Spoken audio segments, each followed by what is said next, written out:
네, 안녕하세요. 이제, 그, Quantum Finite Volume Method for Computational Fluid Dynamics with Classical Input and Output 이라는 제목으로 이제 발표를 할 20학번, 물리학과 20학번 윤여문입니다. 자, 일단은 이제 일단 이 제목만 보시면 아시겠지만 일단 이거는 CFD, 전산 유체 역학에다가 이제 퀀텀 알고리즘을 사용했을 때 어떻게 뭔가 달라질 것이냐에 대한 논문이고요. 일단은 좀 나온 지가 얼마 안 된 논문입니다. 2021년도에 나온 논문이고 이거를 하게 된 계기는 이제 제가 지금 원래는 물리학과에 있긴 하지만 물리학 주전공이 물리학과지만 이제 겨울방학 동안에는 항공과에서 전산유체 랩에서 개별 연구를 한 게 있어서 같이 연결해서 하면 좋을 것 같다 해서 하게 되었습니다. 아, 네. So since they are my foreigner friends, I'll continue my presentation in English. So to begin with, let me first introduce about finite volume method. So this finite volume method is about solving an equation on some certain finite volume. So as you can see in this picture, let's say there are some fluid or flux flowing through some certain closed volume.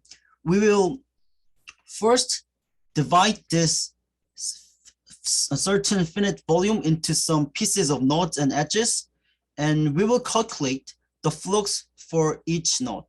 So since you guys will not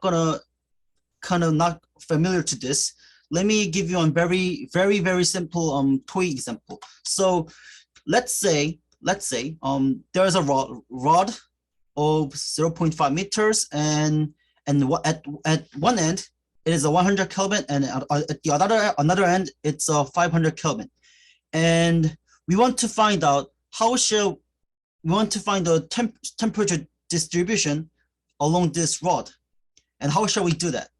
Of course, theoretically, since we learned from the general physics 1, we can just use the law of heat conduction and it will be shown like this, and there should be some kind of boundary condition like this, 100 and a 500, and the temperature distribution itself will show some linear distribution like this.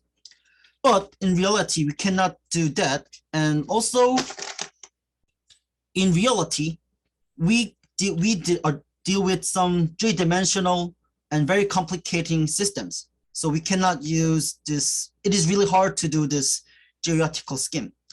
So what we do is this. That's why we use finite volume method. So this is some pictures. So let's follow the arrows, okay? So first, we will divide this one finite rod into five nodes. So there's a node 1, 2, 3, 4, and 5. And there's a boundary condition which is 100 Kelvin TA and 1 TB at each end. And let's assume that we already know the thermal conductivity of this rod, which is K. So the only physical law that we will use is this law of heat conduction. And what we're going to do is we will apply this law of heat conduction for each node. So for each node, we will divide this volume into this space in that certain volume. So we will apply the heat flux, law of heat flux. We will calculate the heat flux on this volume. And we can, for each node, we can calculate the heat flux and how it gets in or how it gets out. And so if we calculate the heat flux for each node, it is calculated like this, which is pretty much dirty. And by simplify this equation, it is just one simple first order algebraic equation. So if we get this equation for each node, which is 1, 2, 3, 4, 5, so we will get 5 equations for each node. And by solving this linear system, we will get some some distribution, we can find the distribution of temperature. So this is just a very simple example about finite volume method, how it is applied in thermodynamics. And if you want to make this, if you want to get more detailed result, what we have to do is just divide this rod into more small knots. Of course, the computational cost will increase, but the accuracy will increase. So yeah, this is very first example about finite volume method. And we were gonna do this, and to summarize finite volume method, so first thing we have to do is cut the certain volume into knots and apply laws of physics for each knot and calculate it and make a system of equation and just solve it. And this is how actually we can solve the Navier-Stokes equation on some certain moving flow. But of course, it takes tons of time. For solving Navier, for you applying this finite volume method, we have to make this knot into almost like a million or billion or more. So it takes tons of time, at least ON. The kind complexity is at least ON. So yeah, it takes time. And also it was not shown in this toy example, but if we do this in more complicated system, that it is more, we have to take more iterations to make these residuals to go zero.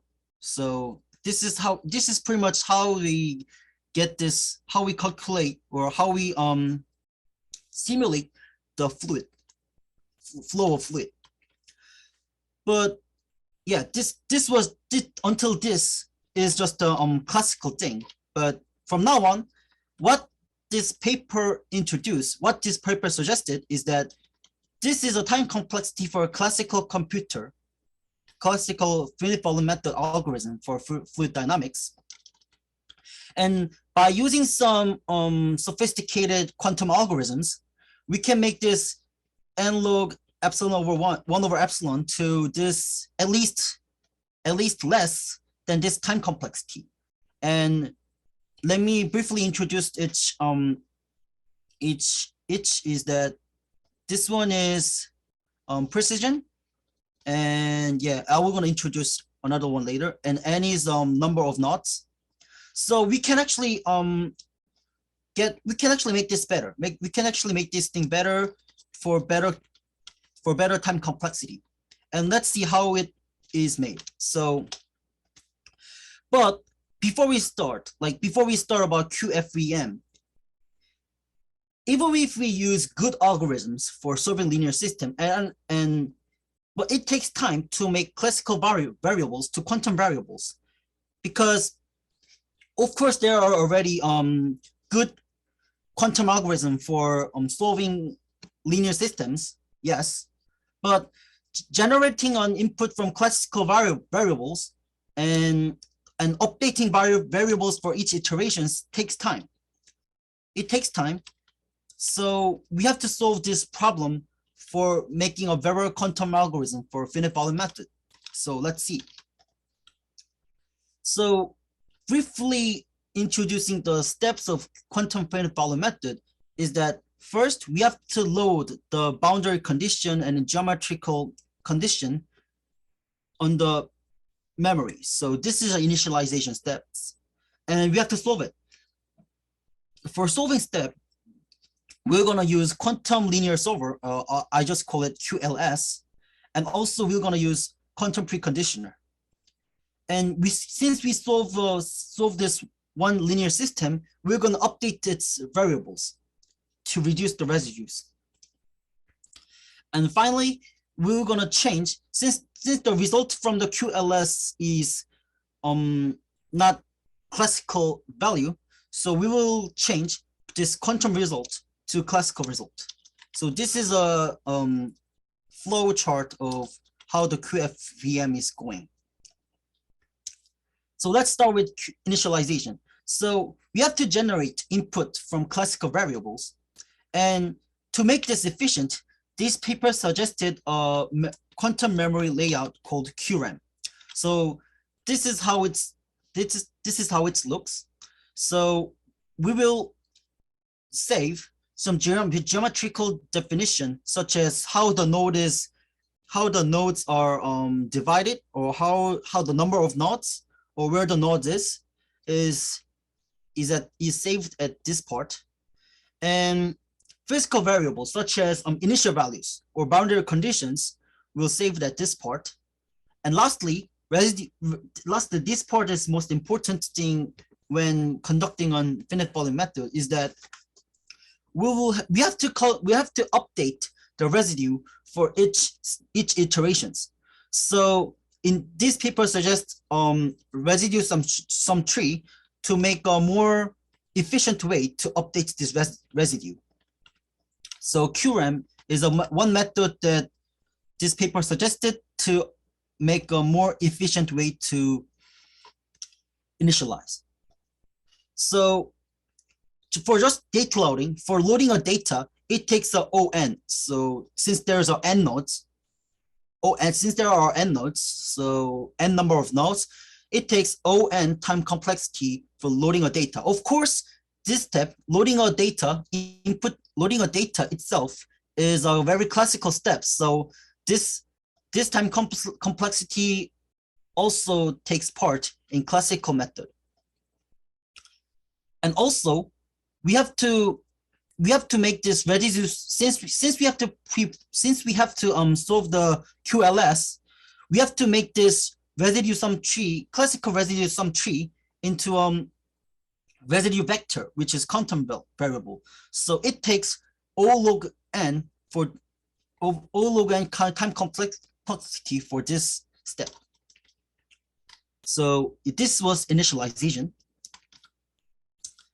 And now there's a QLS comes out. Of course, there are already good quantum linear solver on the prior studies that we assist. So this is the equation that we have to solve. And to solve this equation, that this paper use this kind of dirty kind of time complexity algorithm, which is suggested in the following paper. So we will skip this part. And now another thing that this paper did was using a quantum preconditioner. Now the condition number, we have to say the condition, we have to deal with the condition number first, what the condition number is that the linear equations represent that extent the solution can be affected by each iterations. So for each iterations, the solution will change, and this is a kind of value that's showing how much it is affected by each iterations. So, but as you can see at the prior QLS algorithms, we can see that time complexity is depending on this condition number kappa. So it'll be much nice to make this kappa more or less. So to make this condition number more or less, we're gonna use preconditioner. We're gonna make this preconditioner. So making this preconditioner takes OS over 3 time complexity, and this S is a sparsity number, which is the largest number of index, the largest number of non-zero index in each row or column. So yeah, let's get to the next part. So another time that consumed is that when it happens when updating of variables. So in each iterations, the residues are updated, and to update its residues, we have to search down this residue sum tree, which is log n layers, and since the number of changing residues number of updating residue will be S. So at updating variables, it will take OS log n time complexity. So far we have seen many algorithms. So this is the last part. So we have to make this quantum result to classical result. This is the last part. And we have to change QLS result to classical output. So how that is done is that we call it, there are one algorithm called L infinity tomography. And what this is that this algorithm makes this quantum output into the this algorithm makes nearest classical result for L infinity norm, and which takes O log n, another O log n time complexity. So by combining all the algorithms that I said, and we can get this result of much better time complexity for this finite value method. And when the number of node is much larger than the inverse square of precision, it performs much better. And at the last part of this, paper, it shows briefly that at certain precision, that it shows very similar, almost same result as a classical finite volume method. So let me just summarize my presentation into 3 lines. So okay, of course that we know that if we use quantum algorithms, we can solve much better, much faster in solving linear systems. But there were 2 main problems for QFVM, which was generating an input from classical variables, and second is that time taking for updating variables. And second, and to solve the above problem, this paper suggested one way is that QRAM, using a quantum memory layout, which we call QRAM. And also the second was that using a quantum linear solver and other algorithms, such as preconditioners or more. And lastly, at really large number of nodes, we were able to see that QFVM has much better performance than the classical finite volume method. So this is end of my presentation. Thank you for listening. Any questions, please?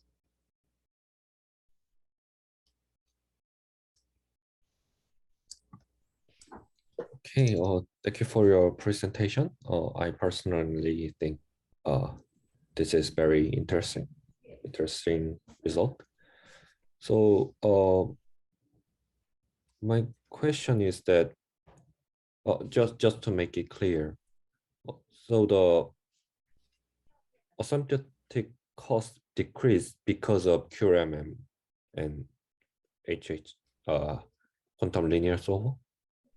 That's the main result of this paper. I think the main reason that it is decreased is that because of quantum linear solver and the QRAM. Mm-hmm.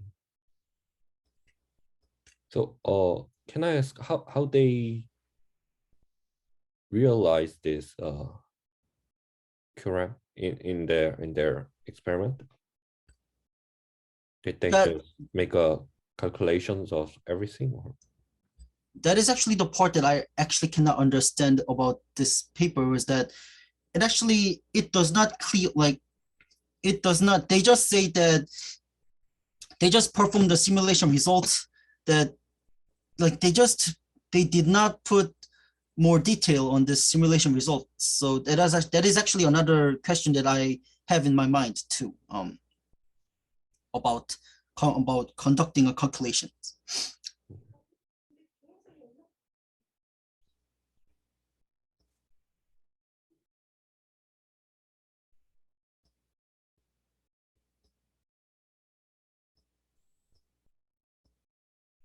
And could you go back to slide number 13?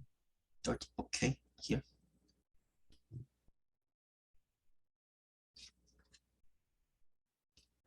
Yeah, I just need to see the figures there. Yeah, that's all.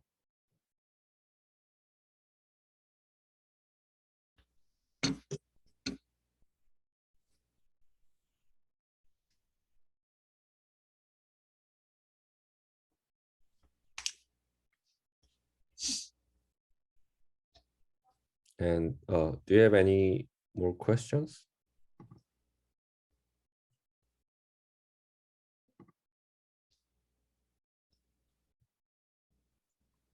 Uh, can I have one question? Oh, yes, go ahead, Uh, please.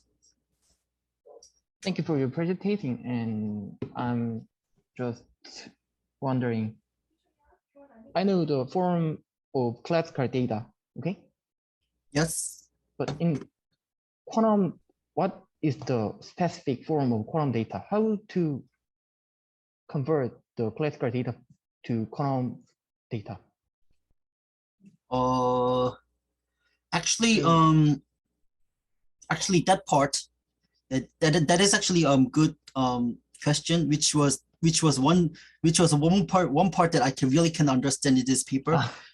Yeah, because like it just said that, oh yeah, of course we all know that we need some kind of initial value from residue some tree, and to use this QLS we have to make this quantum input.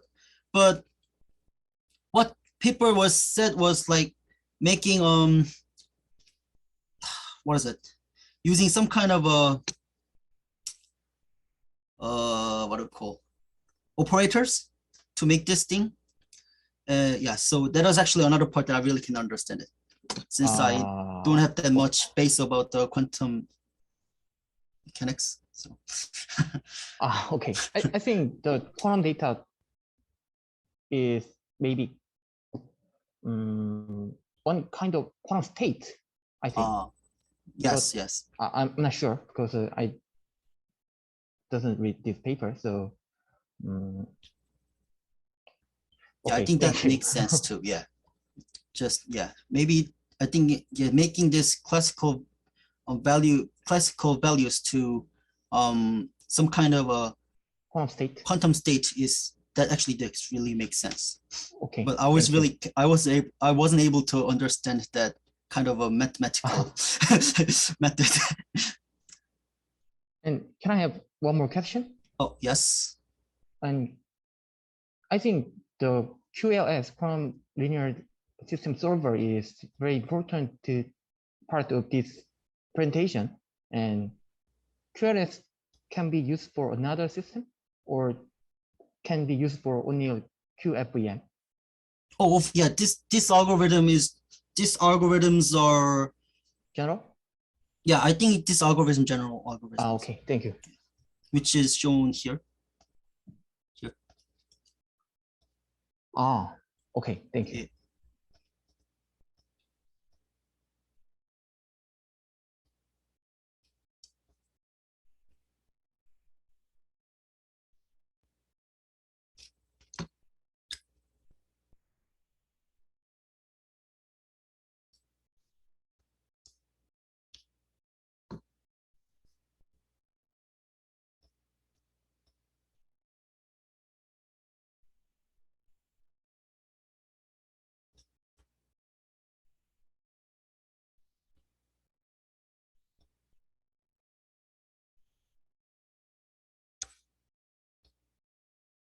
Are there any questions?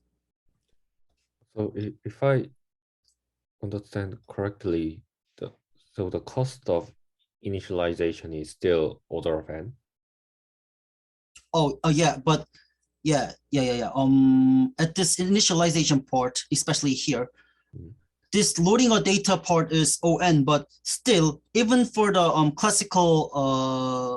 classical computer, this costs same. So yeah, for comparison, I just omitted this part.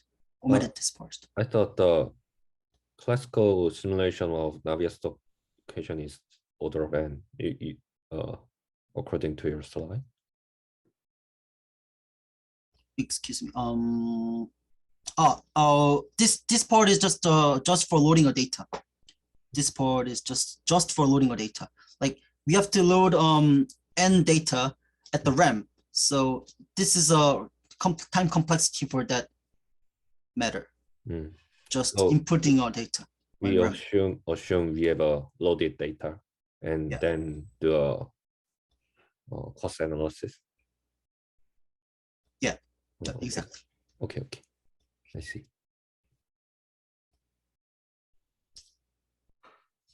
Any more questions?